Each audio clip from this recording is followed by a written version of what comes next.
Assalamualaikum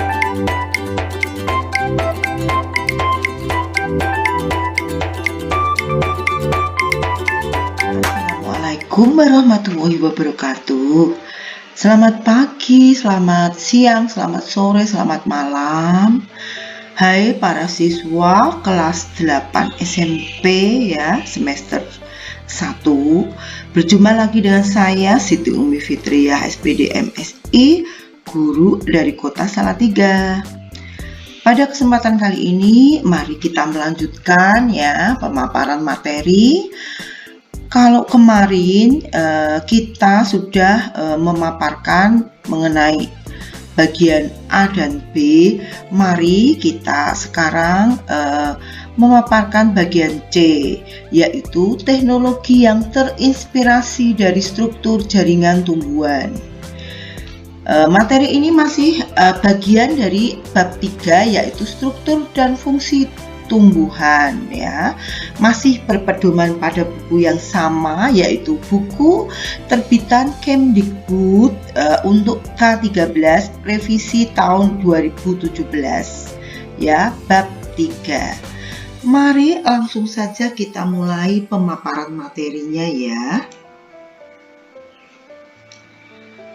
Teknologi yang terinspirasi dari struktur tumbuhan itu antara lain ya, teknik pemasangan batu bata, teknik fondasi cakar ayam, teknik panel listrik tenaga surya, teknik pembuatan air mancur dan sumur bor, teknik sensor cahaya, teknik lapisan pelindung dan pengkilat ya, kemudian teknik pemurnian air. Mari langsung saja kita lihat satu persatu.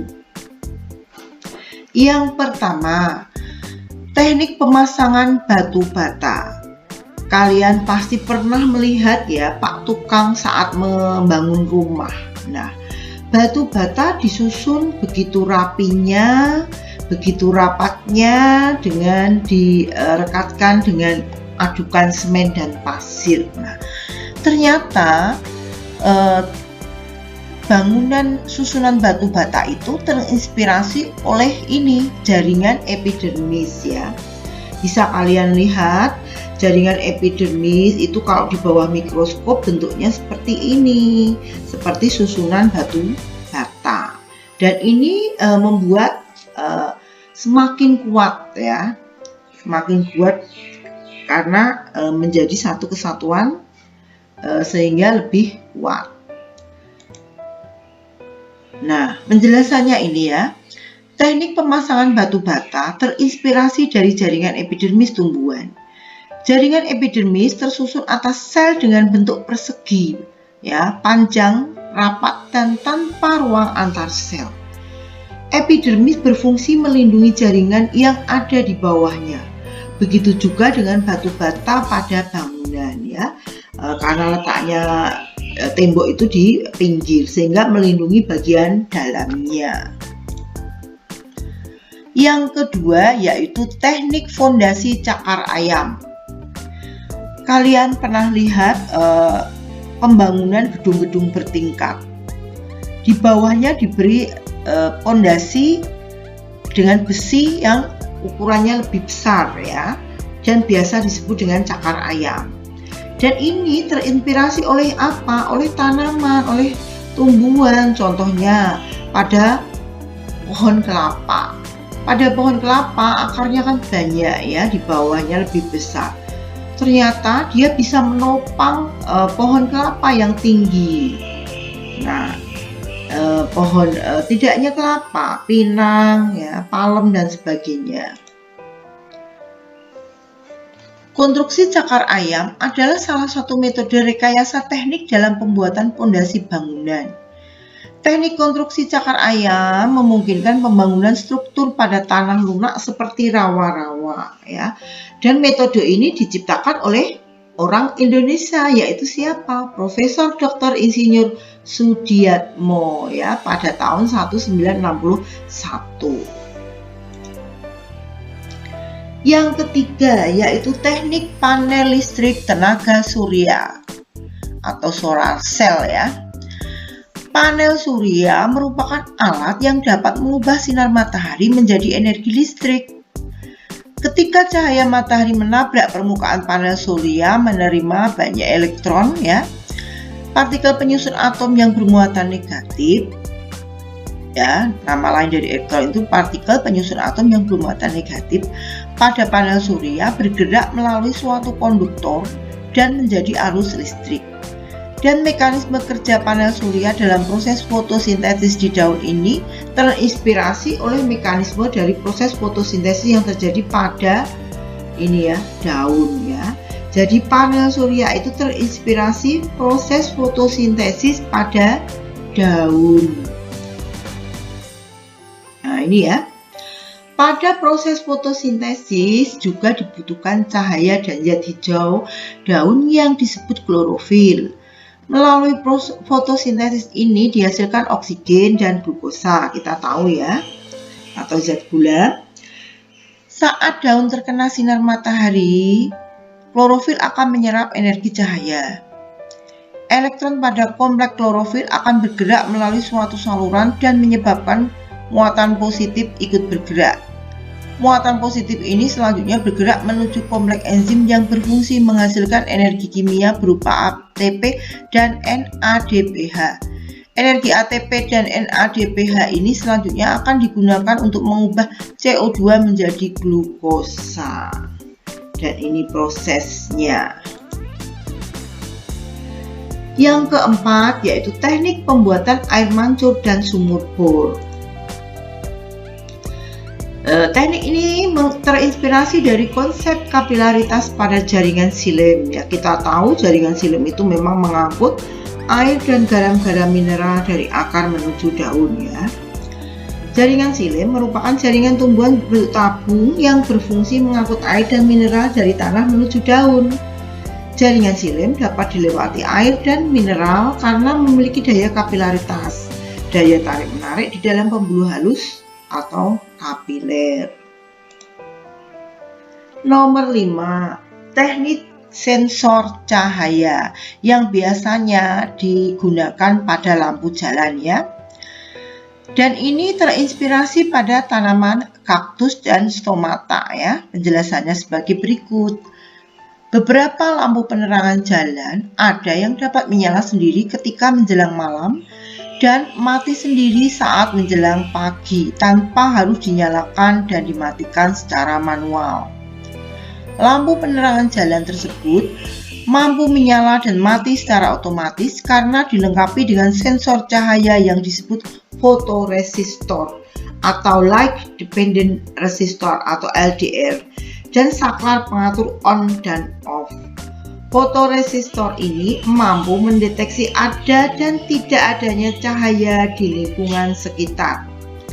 Fotoresistor ini merupakan resistor atau hambatan listrik yang dapat diubah nilai hambatannya melalui penyinaran cahaya. Hambatan listrik dari fotoresistor ini akan berkurang jika terkena cahaya. Dengan kata lain, jika terdapat cahaya, alat ini mampu menghantarkan listrik. Saat menjelang pagi, sinar matahari akan mengenai fotoresistor yang menyebabkan listrik mengalir menuju saklar. Dan aktifnya saklar ini akan mematikan aliran listrik utama sehingga lampu penerangan jalan menjadi mati. Saat menjelang malam, aliran listrik tidak dapat mengalir melalui fotoresistor, sehingga tidak ada aliran listrik yang mengalir menuju saklar. Akibatnya saklar berada dalam kondisi on, sehingga lampu penerangan jalan menyala. Dan seperti inilah cara kerjanya. Mekanisme pada lampu penerangan tersebut juga terinspirasi oleh mekanisme yang terjadi pada tumbuhan, yaitu pada tanaman kaktus. Tanaman kaktus hidup di daerah gurun yang kering.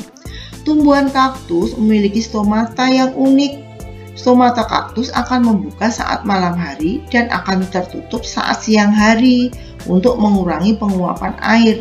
Proses membuka dan menutupnya stomata didukung oleh aktivitas sel penjaga stomata.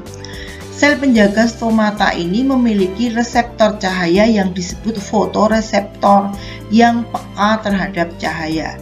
Saat siang hari yang terik, fotoreseptor pada sel penjaga akan menangkap cahaya dan menyebabkan air dalam sel penjaga dipompa keluar dengan bantuan ion-ion. Akibatnya, sel penjaga akan mengecil dan lubang stomata tertutup. Saat malam hari, air dipompa lagi masuk ke dalam sel penjaga dengan bantuan ion-ion sehingga sel penjaga menjadi lebih besar, akibatnya stomata menjadi terbuka. Nah, ini gambarnya ya. Malam hari membuka, siang hari menutup.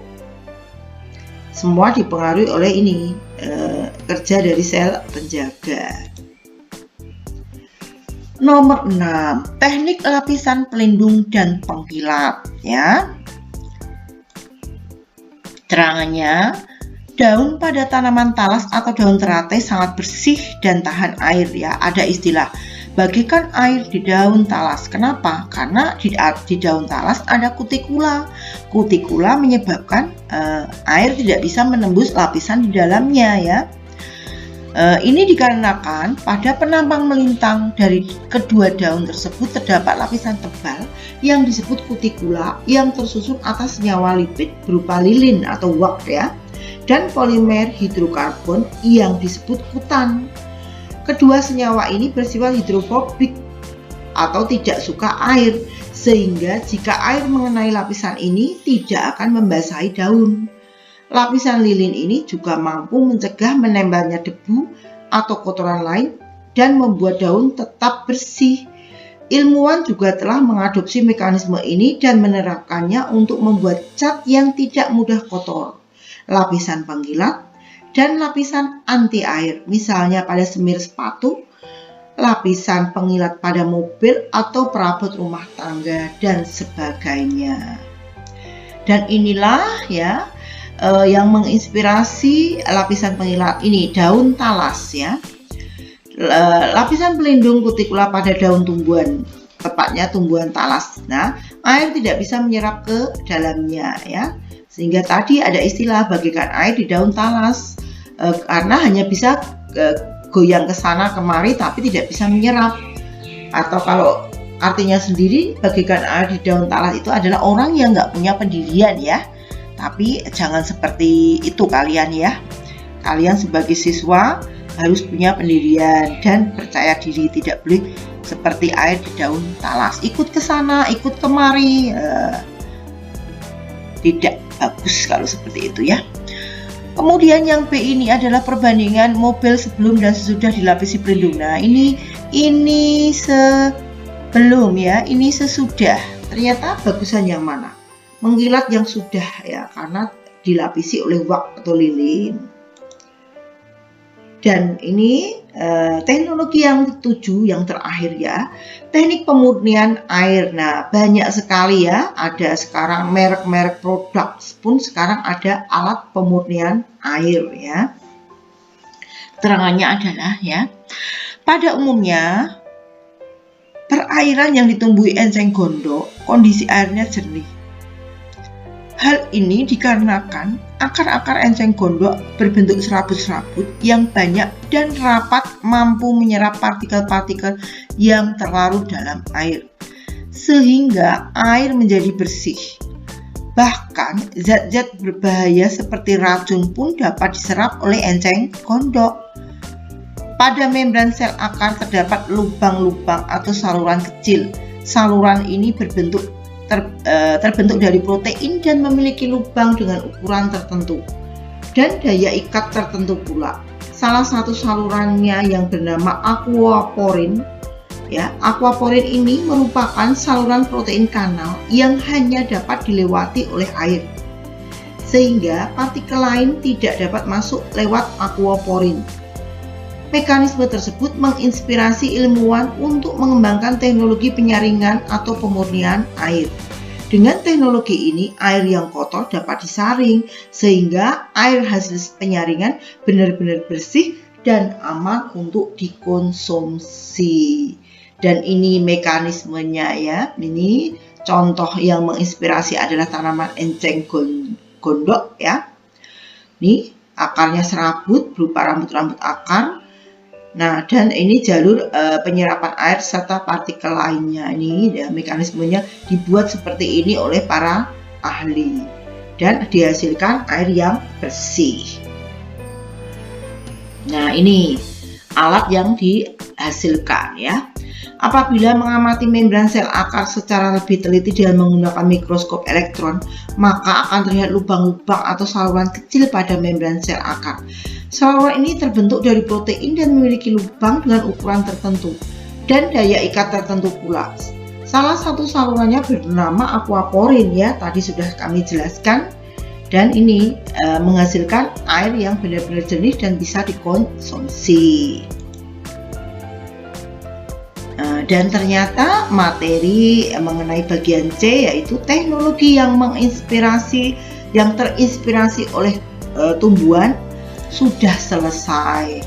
Mohon maaf jika saya dalam penyampaian banyak salah-salah kata. Saya akhiri. Assalamualaikum warahmatullahi wabarakatuh. Terima kasih semuanya.